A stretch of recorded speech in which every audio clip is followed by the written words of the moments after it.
آسمان اونچا ہے، فلک بلند و بالا ہے، زمین پست ہے، نیچے ہے۔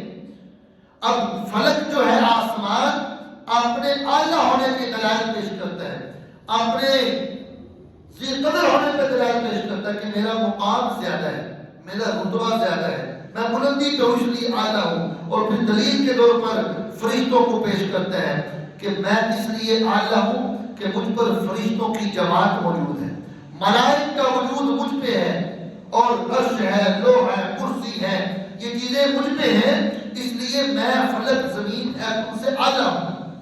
فلک نے کیا کہا؟ فلک بولا کہ مجھ پر ملائک باصفا ہوں گے، اس لیے میں اعلیٰ ہوں کہ مجھ پر فرشتے ہیں جو فرشتے باصفا ہیں، ان کی صفات ایسی ہے کہ وہ گناہ نہیں کرتے، وہ ایسے نورانیت اللہ کے نور سے بنے ہیں، اللہ نے ان کو اپنے نور سے بنائے ہیں، وہ کھاتے نہیں، پیتے نہیں، بولتے نہیں، اور دنیا کے کوئی تقاضے ان کے ساتھ نہیں، کوئی گناہ ان کے اندر موجود نہیں۔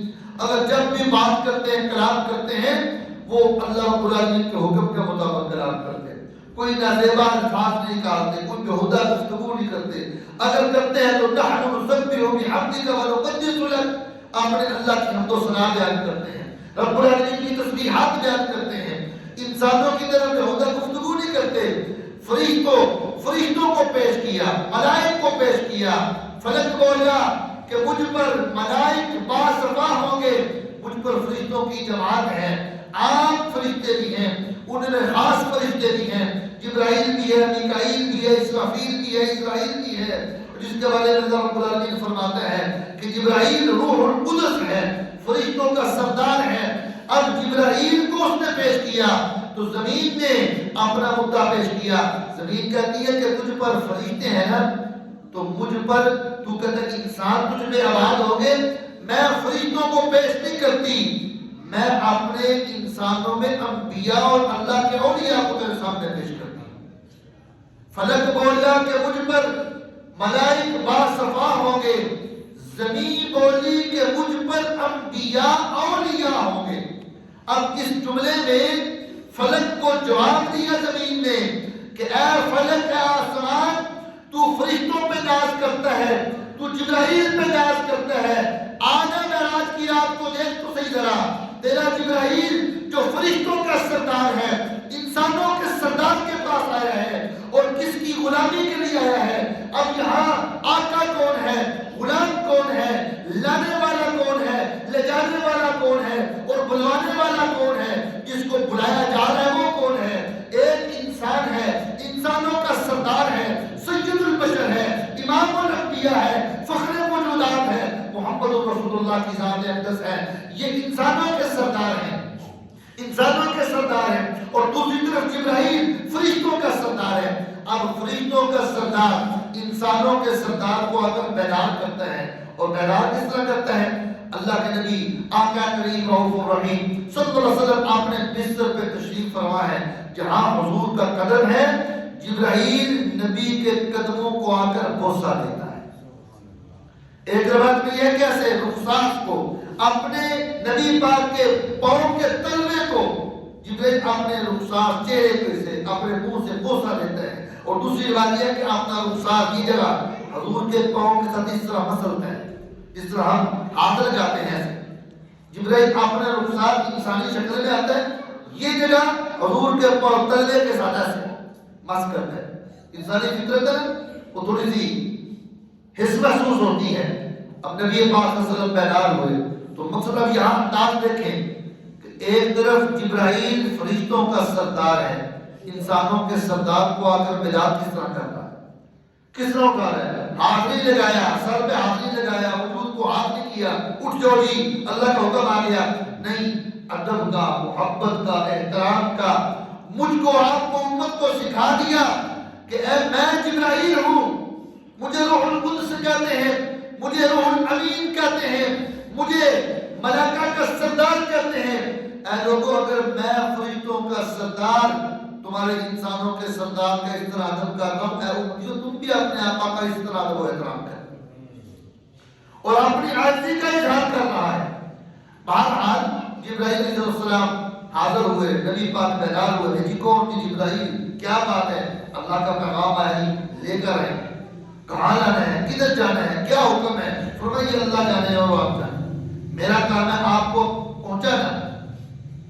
یہ سفر شروع ہونے سے پہلے حضور پاک بیدار ہوئے، تہجد کا وقت ہے، آپ نے وضو کیا اور اس وقت آپ کا سینہ شق کیا گیا۔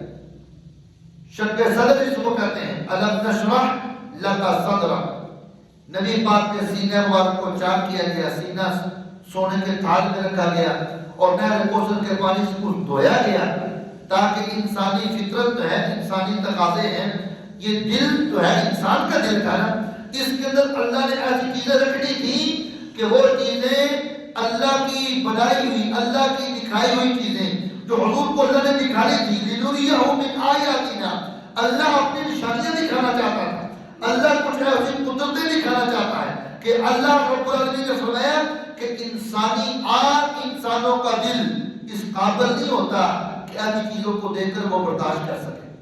جس طرح موسیٰ علیہ السلام نے کہا تھا نا، اللہ میں آپ کو دیکھنا چاہتا ہوں، اللہ فرمایا موسیٰ تیرے بس کی بات ہے کہ تیرا بس نہیں ہے، تیرے دل کے اندر اتنی طاقت نہیں، قوت نہیں کہ وہ میری ذات کو، میری تجلی کو برداشت کر سکے، یہ ایسا ممکن نہیں ہے، ناممکنات میں سے ہے۔ موسیٰ علیہ السلام نے پھر بھی ضد کی، نہیں اللہ میں دیکھنا چاہتا ہوں۔ اللہ نے آسمان سے تجلی نازل فرمائی، اے موسیٰ اس کو دیکھ۔ اب قرآن کیا کہتا ہے؟ اللہ کہتا ہے کہ جب وہ تجلی پڑی نا تو موسیٰ علیہ السلام زمین کے اپنی سرین کے بل گر گئے، بے ہوش ہو گئے۔ اس تجلی کا عکس برداشت نہ کر سکے تو اللہ کی نورانیت کو کیسے برداشت کر سکتے تھے؟ اب یہاں یہ سفر ہے، اللہ رب العالمین نے اپنی قدرتیں دکھانی ہیں، جنت کی سیر کروانی ہے، جہنم کے مناظر دکھانے ہیں، اس لیے کہ دل کے اندر وہ انسانی جو کمزوری ہے اس کو ختم کرنے کے لیے، اور اپنی طرف سے ایک محبت، اپنی طرف سے ایک وقار، اور اپنی طرف سے ایک حوصلہ اور حلم اللہ رب العالمین حضور کے سینے میں رکھنا ہے۔ اس لیے سینہ مبارک کو شق کیا گیا اور اس کے اندر اپنی طرف سے طاقت اور قوت عطا کی گئی جو اور کسی انسان کے حصے میں نہ آ سکی، جو طاقت و قوت اور کسی نبی پیغمبر کے حصے میں نہ آ سکی، حتیٰ کہ کلیم اللہ کے حصے کے اندر بھی نہ آ سکی، جو موسیٰ علیہ السلام کو حضور پہ ڈائریکٹ اللہ سے بات کرتے ہیں، ان کے حصے میں بھی نہ آ سکی۔ بہرحال مختصر طور پر نبی پاک صلی اللہ علیہ وسلم مسجد اقصیٰ پہنچے، وہاں انبیاء علیہ السلام کی جماعت ہے۔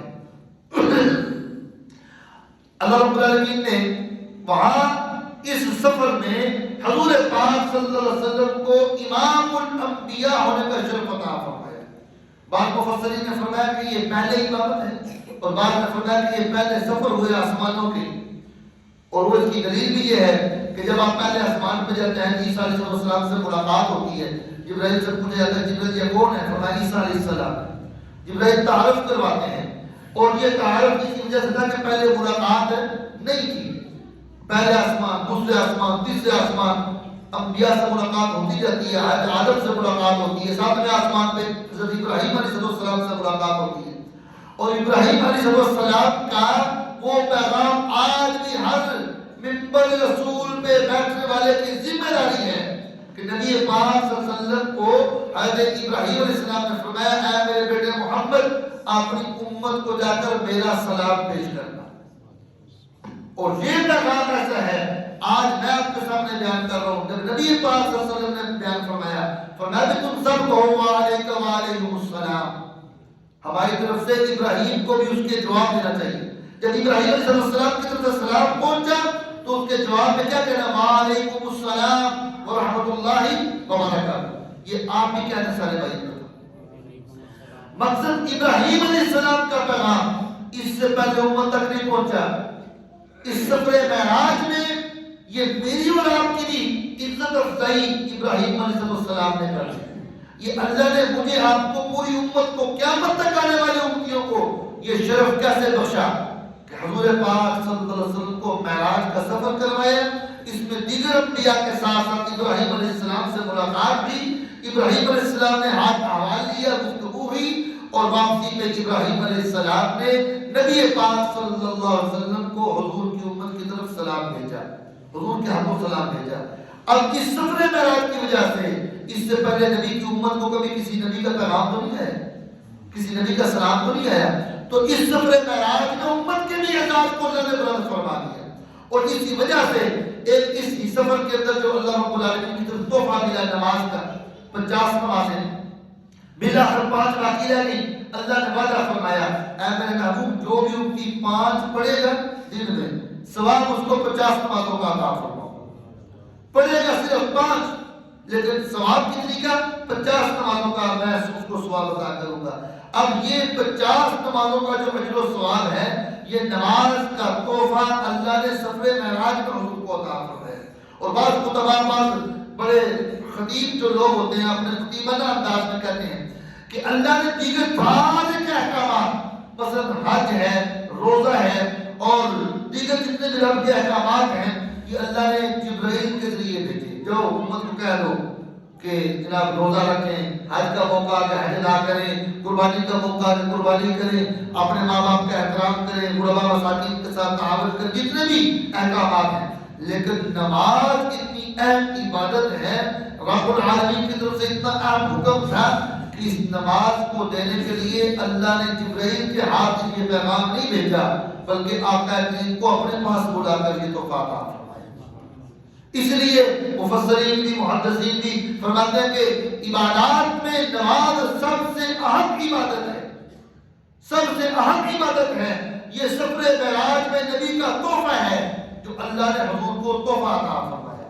آج مجھے آپ کو ہمارے ماں باپ کی طرف سے, ہمارے عزیز و اقارب کی طرف سے, سسرال کا نہاد کا دیہات کی طرف سے وہ تحفہ ملتا ہے, ہم اس کی بڑی عزت قدر کرتے ہیں. لیکن وہ تحفہ جو رسول اللہ صلی اللہ علیہ وسلم کو اللہ نے سفر معراج میں عطا فرمایا, نماز کا تحفہ, اس امت پر حق ہے, اس امت پہ فرض ہے, لازم ہے, واجب ہے کہ اپنے آقا کریم صلی اللہ علیہ وسلم کے تحفے کی بھی حفاظت کرنی چاہیے.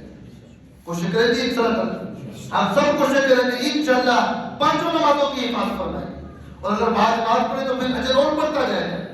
اس سفر میں سب سے جو عام پہلو ہے وہ پہلو جو آج بھی میری اور آپ کی ضرورت ہے, جو آج بھی اس امت کے لیے اس کا تقاضا ہے, اور یہ اس بات کے لیے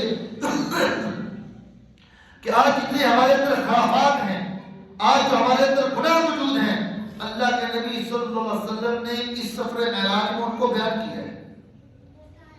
مثال کے طور پر آج ہمارے اندر جھوٹ بولنے کی عادت اس معاشرے کا حصہ ہے. نماز کو ترک کرنا, مسلمان نماز سے غفلت برتتے ہیں.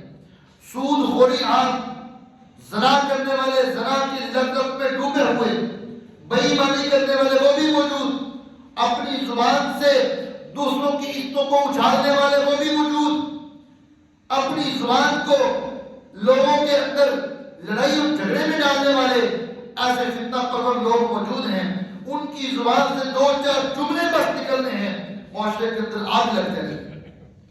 اور جس کی مثال آج انڈیا کی فضا ہمارے سامنے موجود ہے.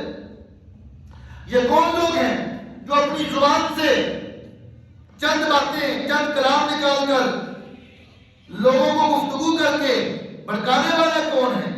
چاہے وہ سیاسی رہنما ہے, چاہے وہ مذہبی رہنما ہے, چاہے وہ اسمبلی کے اندر بیٹھ کر, چاہے وہ ٹی وی چینل پہ بیٹھ کر ٹک ٹاک پہ, چاہے وہ ٹی وی چینل پہ بیٹھ کر, چاہے مسجد و منبر و محراب پہ بیٹھ کر, چاہے کسی سیاسی جلسے میں بیٹھ کر اپنی زبان سے لوگوں کے اندر فتنہ پروری ڈال کر, لوگوں کے اندر ان کے اندر مزاج کو دیکھ کر کے لوگوں کے اندر آگ لگانے والے یہ کون ہیں؟ ایسے لوگوں کے بارے میں اللہ کے نبی صلی اللہ علیہ وسلم نے فرمایا, میں نے جہنم کے اندر دیکھا, جہنم کے اعمال کو جب دکھایا گیا کہ ایک طبقہ جماعت کو دیکھا کہ ان کی زبانیں لمبی ہو رہی ہیں, اور کچھ فرشتے ایسے ہیں ان کے ہاتھوں میں کینچی, اور کینچی بھی لوہے کی, اور وہ لوہے کی کینچی کو آگ کے اندر دبایا گیا, گرم کینچی ہے, ان کی زبانوں کو وہ کاٹتے ہیں, ان کے ہونٹوں کو کاٹا جاتا ہے, زبان لمبی ہوتی ہے, اس لوہے کی جو آگ میں گرم کینچی ہے اس کے ساتھ ان کی زبانوں کو کاٹا جاتا ہے. تھوڑی دیر بعد پھر وہ زبان لمبی ہو جاتی ہے, پھر فرشتہ کاٹ دیتا ہے, پھر مر جاتی ہے, پھر اس کو کاٹ دیتا ہے. جبرائیل سے پوچھا ہے جبرائیل یہ کون ہے, ان کو یہ سزا کیوں دی جا رہی ہے؟ جبرائیل نے کہا یا رسول اللہ صلی اللہ علیہ وسلم یہ آپ کی امت کے وہ واعظ ہیں جو لوگوں کے اندر انتشار پیدا کرنے کے لیے اپنی زبانوں کو حرکت دیتے ہیں. آگ لگا دو, جلا دو, مسمار کر دو, یہ الفاظ آج کون کہتا ہے؟ کن کی زبانوں پہ ہے یہ؟ یہ صرف مسجد کے ممبر پہ بیٹھنے والا صرف مولوی نہیں، یہ آج آپ کے سیاسی مختلف لوگ بھی موجود ہیں۔ سیاست میں مذہبی رنگ ہو یا مسلکی رنگ ہو یا سیاسی رنگ ہو یا قومیت کا رنگ ہو، آج آپ کے علاقوں میں، ہمارے ہندوستان میں، پاکستان میں آپ کو کئی ایسے سیاسی لیڈر نظر آئیں گے جن کی زبانوں میں یہ جملے آپ کو بھی سنے ہوں گے، ہم آگ لگا دیں گے، ہم گھراؤ کر دیں گے، ہم راکھ کر دیں گے۔ یہ آگ لگانے والے کون ہیں؟ لوگوں کو جلانے والے کون ہیں؟ اللہ کے نبی صلی اللہ علیہ وسلم نے فرمایا۔ آج ہم صرف معراج کا سفر یہ سمجھتے ہیں اس میں نماز مل گئی، بس جناب اللہ خیر صلی اللہ نماز کی فاصلوں میں۔ اللہ کے نبی صلی اللہ علیہ وسلم نے اس سفر معراج میں جو احوال جنت کے، جو احوال جہنم کے بیان فرمائے، آج اس سفر معراج میں سب سے اہم پہلو میرے لیے، آپ کے لیے یہ ضروری ہے کہ جو